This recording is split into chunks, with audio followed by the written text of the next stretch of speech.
মশা একমাত্র প্রাণী যেইটা আসলে প্রাণী বলুন পোকা বলুন পোকা একমাত্র পোকা যেটা হলো গিয়ে আপনার এক্সটিংক্ট হয়ে গেলে পৃথিবীর কোনো ক্ষতি নাই আসলে। পুলিশদের মোটো কি আপনি বলেন তো? বলে আপনি কে? বলে আমি কে বলার দরকার নাই, কিন্তু পুলিশদের মোটো কি? তো যে মানুষকে বিরক্ত করা না মানুষের সেবা? তো বলতেছে যে মানুষদের সেবা। তো বলে তাহলে এই লোকটা গাড়ি ঠেলতেছে, গাড়িটা নষ্ট হয়ে গেছে, আপনি উনাকে কই গাড়িটা ঠেলে একটু হেল্প করবেন, আপনি উল্টা আরো বলতেছেন যে কেস দিবেন, রেকার বিল দিবেন, মানে কেন? আসসালামু আলাইকুম everyone and welcome to the view of the goblin. সুবা সাদেক। আচ্ছা, আপনারা যারা আমার লাস্ট ব্লগ দেখেছিলেন তারা তো দেখেছিলেনই যে আমি আসলে ফার্স্ট উইন্টার নাইট রাইডে বের হয়েছিলাম এবং মিরপুর ডিওএইচএস এসেছিলাম। তো এখন সকালবেলা এবং বাসায় যাচ্ছি। And before we start the vlog, let's cut to the intro.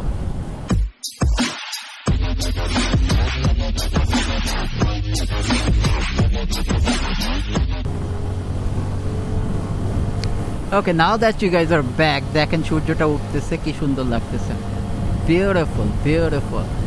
আর রাতের থেকে এখন বেশি ঠান্ডা লাগতেছে। আর বের হয়েছিলাম আর একটু আগে, এখন বাজে 7:10, যদিও বোঝা যাচ্ছে না এত সুন্দর একটা মর্নিং। এখনো পুরোপুরি সূর্য ওঠে নাই, 7:10 বেজে গেছে। বাট বের হয়েছিলাম হলো 6:20-এর দিকে, কিন্তু আমার ভাইগনার গাড়িটা হঠাৎ করেই ব্যাটারি বসে গেছিল, সো গাড়িটা স্টার্ট নিতেছিল না কোনোভাবেই। তো দুইটা গাড়ি ছিল, ওনাদেরকে রিকোয়েস্ট করে একটু জাম্প স্টার্ট দেওয়ায় দিলাম, আর এখনও বের হয়ে গেছে ওর গাড়ি দিয়ে। সো আর আমি আমার বাসার উদ্দেশ্যে রওনা দিয়ে দিলাম।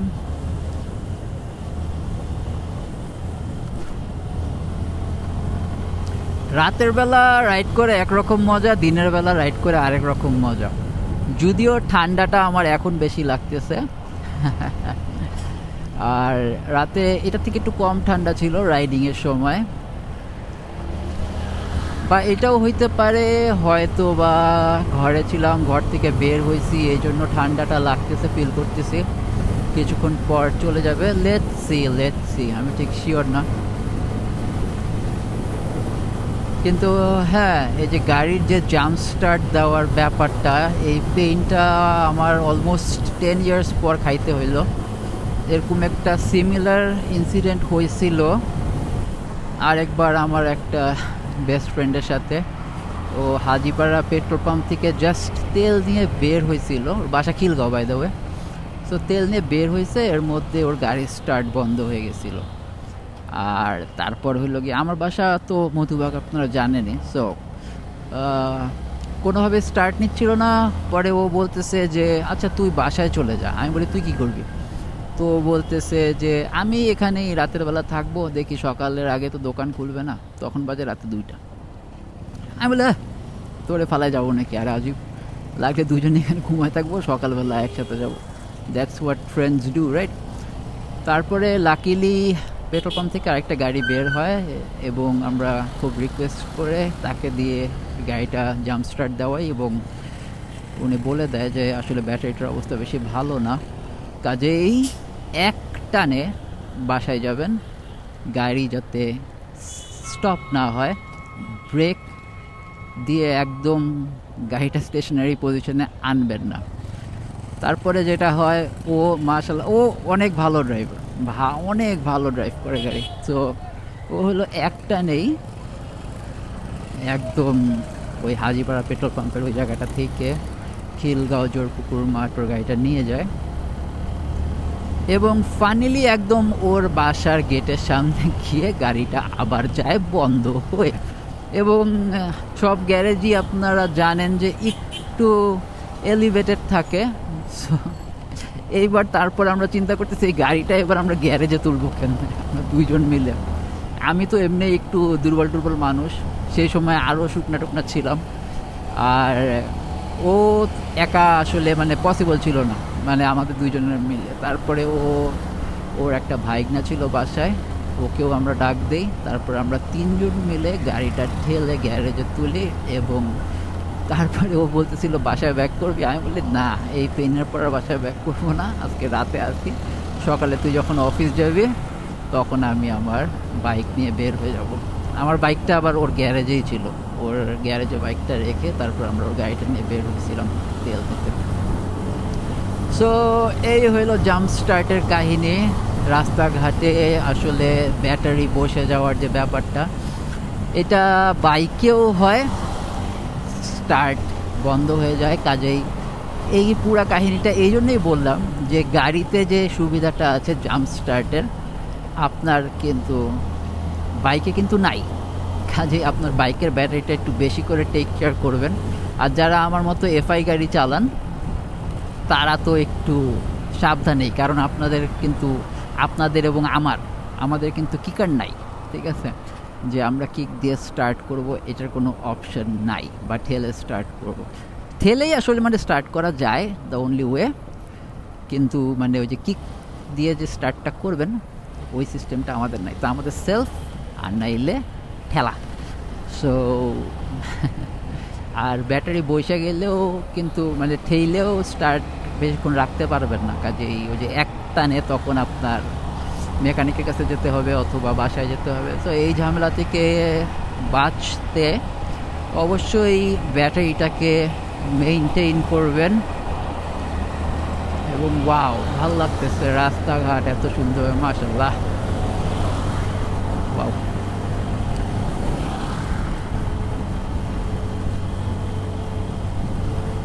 অলরেডি বনানী ফ্লাইওভারে উঠে গেছি। সারা রাত মশার কামড় খাইছি, বাপরে বাপ। মিরপুর ডিওএইচএসে যে এত বড় বড় মশা রে ভাই! শীতের দিনে তো মশা আসলে সব জায়গায়, কিন্তু মিরপুর ডিওএইচএস একটু বেশিই মনে হইলো। আর সাইজেও মানে এক একজন মানে রক্ত খায়া এক একটা বাফড।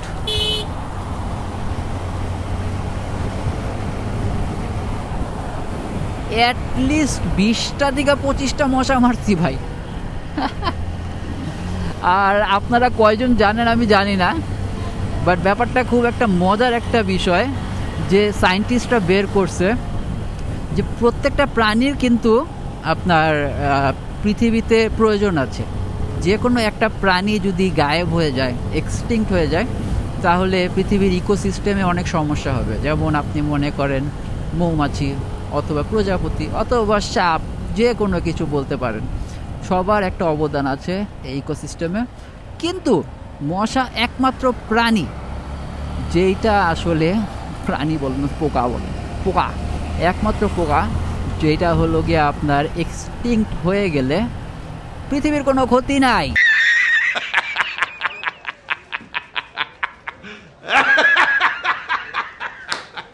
আরও ভালো, কারণ মশা প্রচুর অসুখ বিসুখ ক্যারি করে। কিন্তু এটা থেকে আমাদের নিস্তারটা আসলে হচ্ছে না, কারণ পৃথিবী অনেক বড় আর মশা অনেক স্নিকি, চিপা চাপায় কোনো না কোনোভাবে চলেই আসে। বনানী কবরস্থান, কবরে আপনার আমার সবার শেষ শেষ ঠিকানা।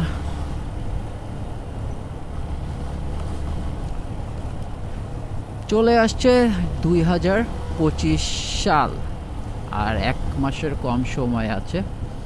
সো হ্যাঁ, লাস্ট ব্লগে বলা হয়েছে নাকি জানি না, ঠিক মনে নাই। রাতের বেলা আসলে তাড়াহুড়ায় ড্রাইভ করে আসতেছিলাম, যে আমি আসলে 2025 সাল থেকে পজিটিভ কিছু এক্সপেক্ট করতেছি না। এবং আমি বলবো যে আমার বয়সী যারা আছেন তারাও আসলে পজিটিভ কিছু এক্সপেক্ট করেন না। কারণ কি?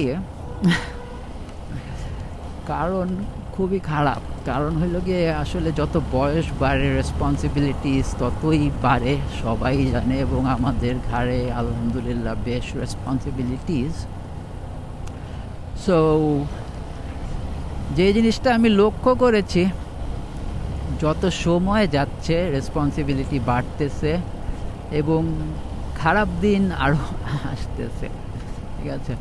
সো এইটা আমি গতকালকে আমার একটা স্টুডেন্টকে বলতেছিলাম যে আসলে 2025-এ আমি আসলে ভালো কিছু এক্সপেক্ট করতেছি না, খারাপই এক্সপেক্ট করতেছি। তো বলতেছে যে স্যার ফাইন্যান্সিয়ালি নাকি, আমি বলি না ফাইন্যান্সিয়ালিটা তো আমি বলতে পারি না যে ফাইন্যান্সিয়ালি ভালো যাবে নাকি খারাপ যাবে, কিন্তু ওভারঅল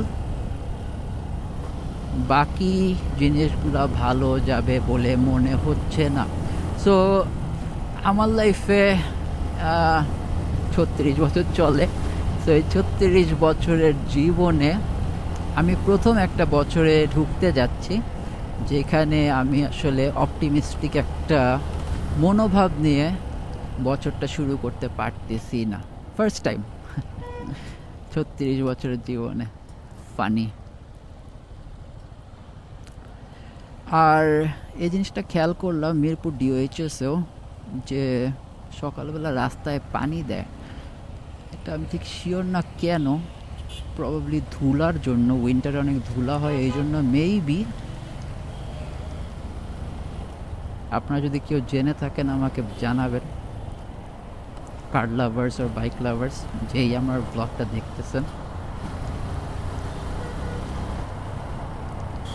আর কার কখন বেশি ড্রাইভ করে মজা লাগে এটাও আমাকে জানাবেন, রাতের বেলা না দিনের বেলা,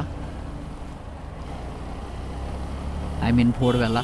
আই এম প্রিটি শিওর যে আসলে দিনের বেলা ঢাকা সিটিতে ড্রাইভ করে কেউ এনজয় করে না, গাড়ি হোক বাইক হোক, because jam, traffic. Unless Friday হলে একটা ডিফারেন্ট জিনিস। একমাত্র ফ্রাইডেতেই ঢাকা সিটিটা একটু খালি পাওয়া যায়, তাও জুম্মার আশেপাশে। বিকালবেলা হইলেই আপনার সব কয়টা স্পটে মানুষের ভিড় লেগে যায়, বিকজ ঘুরতে যায়। আর ঢাকা সিটিতে যেহেতু ঘোরার জায়গার অনেক অভাব, সো মানুষ কোথায় যায় ভালো করেই জানেন। 300 ফিট যাবে, আপনার হাতির ঝিল যাবে। তাও আমাদের ছোটোবেলায়ও আসলে অভাব ছিল, কিন্তু একটু কম ছিল আই গেস। আমরা শিশু পার্কে যাইতে পারতাম, ওয়ান্ডারল্যান্ডে যাইতে পারতাম। এখন তো ওই পার্কগুলোও নাই। এখন যেটা হয়েছে, আপনি যদি ওই যে উত্তরা গ্রাম চিন্তা করেন, সো ওই সেক্টর ওয়াইজ মাঠ দিয়ে দিছে। সো আই গেস ওখানে খেলাধুলা করে বাচ্চারা। কিন্তু যদি আমাদের এলাকা চিন্তা করেন, মগবাজার, খিলগাঁও অথবা গুলশানে যদি চিন্তা করেন, কয়টা মাঠই বা আছে? আশেপাশে ধারের কাছে তো আর নাই। No, God! No, God, please, no! No! No! Like অনেক দূরে যাইতে হয় বাচ্চাদের, সো খারাপই লাগে। আর জাম্প স্টার্ট দেওয়ার সময় যারা জাম্প স্টার্টটা দিয়ে দিছে ওনারাও উবার চালায়। সো ওনারা বলল যে, জিজ্ঞেস করতেছিলাম যে আসলে লাস্ট 4 মাস কেমন গেল। বলতেছিল যে একবার নাকি একজনের গাড়ি, ওনাদের দুজনের একজনের গাড়ি নষ্ট হয়ে গেছিলো। সো উনি গাড়িটা ঠেলতেছিল এবং একজন সার্জেন্ট নাকি এসে বলতেছে যে রেকার কেস দিবে। তো উনি বলছে, ভাই আমার গাড়িটা নষ্ট হয়ে গেছে, আমি গাড়িটা ঠেলতেছি, আপনার কি উচিত না আমাকে হেল্প করা? উল্টা আরও আপনি বলতেছেন যে আপনি আমাকে কেস দিবেন। বলে না আপনি বেশি বুঝেন এই সেই। তারপরে উনি বললো যে আমি একটু, ওনার না একটু কানেকশন ছিল, তো উনি একজন অফিসারকে ফোন করেন এবং বলেন যে এরকম একটা পরিস্থিতি ঘটে গেছে। পরে লাকিলি ওনার পরিচিত ওই লোক ইউনিফর্মেই চলে আসেন এবং বলেন যে আসলে পুলিশদের মোটো কি আপনি বলেন তো? বলে আপনি কে? বলে আমি কে বলার দরকার নাই, কিন্তু পুলিশদের মোটো কি? তো যে মানুষকে বিরক্ত করা না মানুষের সেবা? তো বলতেছে যে মানুষদের সেবা। তো বলে তাহলে এই লোকটা গাড়ি ঠেলতেছে, গাড়িটা নষ্ট হয়ে গেছে, আপনি ওনাকে কই গাড়িটা ঠেলে একটু হেল্প করবেন, আপনি উল্টা আরও বলতেছেন যে কেস দেবেন, রেকার বিল দেবেন, মানে কেন? তারপরে নাকি হজবরল হয়ে গেছে সার্জেন্ট সাহেব। তারপর আর মামলা টামলা দেয় নাই। এই হলো কাহিনী আর কি। তারপর জিজ্ঞেস করলাম ভাই তারপরে এই 4 মাসের কি অবস্থা, লাস্ট 4 মাস হইলো ইন্ট্রিম গভর্নমেন্ট আসছে, এখন কেমন যাচ্ছে? বললো ভাই এই 4 মাস আগে এমন অবস্থা হয়ে গেছিল, পরিস্থিতি এমন হয়ে গেছিল যে যেখানেই পাইতো সার্জেন্ট সিগন্যাল দিত। ইনফ্যাক্ট সে নাকি বেশ কিছু সার্জেন্টকে নিজেও শিক্ষা দিছে যে আপনি যে আমাকে ধরছেন, এই যে অ্যাপসে গাড়িটা চলে, আমার যদি একটা পেপারসও মানে এক্সপায়ার হয়ে যায়, অ্যাপসটা আমার প্রোফাইলটা অটোমেটিক অফ হয়ে যাবে। এই জিনিসটা আমি নতুন শিখছি, এই জিনিসটা আমি জানতাম না, একটু আগেই জানছি। ভেরি কুল উবার, ভেরি কুল। তো উনি বললো যে উনি নাকি সার্জেনদেরকে শিখাইছেন যে 15 দিন আগের থেকেই নাকি উবার নোটিশ দিতে থাকে যে আপনার কাগজ এক্সপায়ার হয়ে যাচ্ছে, কাগজটা ফিক্স করে নেন। তো ফিক্স না করলে ওই প্রোফাইলটা লক হয়ে যায়। বলে আপনার তো জাস্ট খালি আমার অ্যাপসটা দেখলেই হবে যে আমার কাগজ ঠিক আছে নাকি নাই। তো তারপর আমি বললাম যে তা এখন কি অবস্থা, পরিস্থিতি কি এখন? বলে লাস্ট 4 মাসে আমাকে একবারও সিগন্যাল দেয় নাই কোনো সার্জন, এখন খুবই শান্তিতে ওনারা আর্ন করতে পারতেছে, ড্রাইভ করতে পারতেছে, কোনো কেস টেস নাই, মামলা নাই। বলতেছে যে কারণ ওনারা আসলে মানে যারা উবার চালায়, পাঠাও চালায়, ইলিগাল কিন্তু কেউ চালাতে পারে না, সবারই ড্রাইভিং লাইসেন্স থাকে, সবারই গাড়ি বাইকের পেপারস থাকে। এই হলো অবস্থা। তারপরেও পেপারস থাকা অবস্থায়ও আপনার মামলা দিয়ে দিত আগে। এটার কাহিনী ছিল ইউনো মামলার ভয় দেখায় টেখায় যা খাওয়া যাইতো আর কি সেই সময়। লাকিলি এখন ঢাকার সব পুলিশ না হলেও আই থিঙ্ক 95% পুলিশ ট্রান্সফার হয়ে গেছে এবং ঢাকার বাইরে থেকে বাকি মানে এই পুলিশগুলোকে রিপ্লেসমেন্ট করা হয়েছে। সো আশা করা যাচ্ছে তাদের থেকে ভালো জিনিস, এবং আশা করা যাচ্ছে নতুন সরকার এবং ইন্ট্রিম গভর্নমেন্টের থেকে ভালো কিছু ফিউচারে এবং এই মুহূর্তে। দেখা যাক, but so far so good. এখন আর্মিদের একটু কষ্ট হয়ে গেছে, আর্মিদের যেহেতু সব কিছু কন্ট্রোল করতে হইতেছে, আর আর্মিদের ডিউটি তো আসলে রাস্তা কন্ট্রোল করা না, কাজেই তারাও একটু পিসড। আমরা সাধারণ মানুষরা এত রুলস ব্রেক করি, আর আর্মিরা তো খুব ডিসিপ্লিনড একটা লাইফ লিড করে, তো তাদের অবশ্যই এই জিনিসগুলো দেখলে বিরক্ত লাগবে। আপনি চিন্তা করে দেখেন, আপনি আমি মনে করেন আমাদের বাসায় জুতা খুলে ঢুকি, এখন আপনার আমার ঘরে কেউ যদি ময়লা জুতা পরে ঢুকে যায় তাহলে আমাদের বিরক্ত লাগবে কি লাগবে না? ওরকমই তারা এত ডিসিপ্লিনড একটা লাইফের মধ্যে থেকে যখন একটা ইনডিসিপ্লিনড একটা স্ট্রাকচার দেখতেছে হঠাৎ করে রাস্তার মধ্যে, বিরক্ত হয়ে যাচ্ছে যারা আছেন। বাট স্টিল স্যালুট এই আর্মি পার্সোনালদের, আপনারা অনেক ভালো কাজ করতেছেন, থ্যাংক ইউ আপনাদেরকে। এবং অনেক স্টুডেন্টসদেরকেও আই গেস হায়ার করা হয়েছে টেম্পোরারি বেসিসে, তোমাদেরকেও অনেক অনেক থ্যাংক ইউ ভাইয়ারা, এবং আপুরাও যদি থেকে থাকো, আমি ঠিক শিওর না। তোমরা এই দেশটাকে ইনশাল্লাহ আবার নতুন করে সুন্দর করে গঠন করবা, এবং সেই আশাই করি। আমরা তো জীবনযুদ্ধেই টায়ার্ড হয়ে যাচ্ছি, আমাদের সময় শেষ। আমাদের সময়ও আমরা করেছি, আমরা যে কিছু করি নাই এটা না, আমাদের সময়ও আমরা করেছি। So yes, unbelievable. 15 মিনিট লাগছে মেবি আসতে।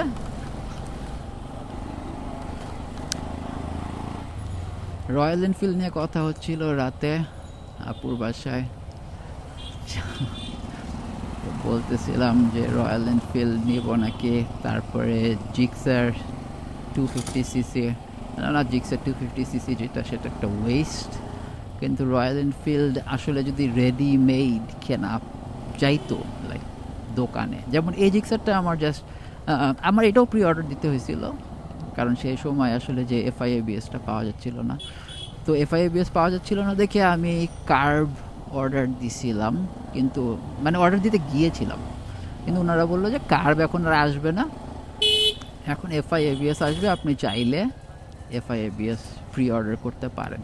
তারপর প্রি অর্ডার করি এবং আমাকে আই থিঙ্ক 1 মাস টাইম চাই আমার থেকে, এবং 13 দিন নাকি 14 দিনের মাথায় ফোন দিয়ে বলে যে 1 লট বাইক নামছে, আপনি যদি এখনই আসেন তাহলে বাইকটা নিতে পারেন, আর নাহলে অন্য কাউকে দিয়ে দেবো। অ্যান্ড দিস ফানি থিং, আমি অ্যাডভান্স করছি আমার বাইক, ভাই অন্য কাউকে কেন দেবেন?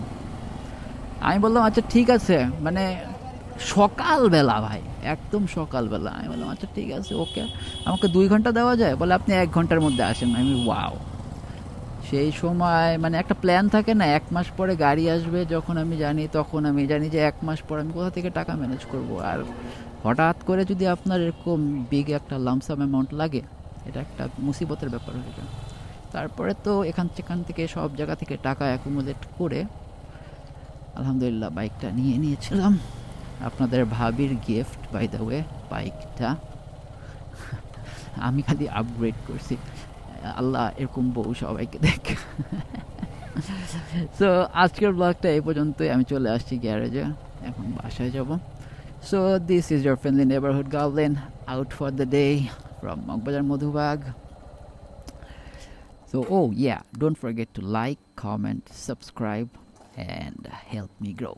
So, this is your friendly neighborhood goblin out for the day from Mokbazar Modhubag, from this beautiful jigsaw, from in front of this beautiful jigsaw. Peace.